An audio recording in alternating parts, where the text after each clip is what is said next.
So guys, for the first step, you want to go into the Windows recovery environment. So once we're here, you want to click on the power button. You want to hold Shift on your keyboard and then click on restart.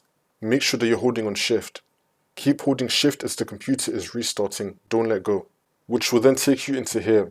Now once we're here, you want to click on troubleshoot, advanced options, and then startup settings, and then click on restart. Once this comes up, you want to enable safe mode. So you want to click on either 4 or F4 on your keyboard. So click on 4 or F4. It's now going to take us into safe mode.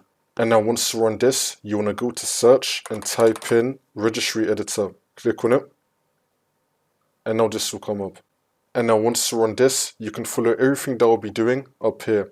So first you want to expand HK local machine. And now you want to expand software. And now you want to expand Microsoft. And now you want to expand Windows NT. We're going to scroll down till we find Windows NT, expand this. Now you want to expand current version. Next, you want to expand profile list. We're going to scroll down till we find profile list, expand this. Again, you can follow everything that I did up here. I'm going to make this a bit bigger. You want to delete the duplicate folder that you have which has nothing inside. So for me, I've got these two folders here with the same name. One of them has .bak at the end. I'm going to check both of them and then see how many files are inside the folder. So this has a bunch of stuff in here. And this one has nothing in here. It's only got default. So I'm going to delete this one. Again, delete the folder which has nothing inside. So I'm going to delete this one right here.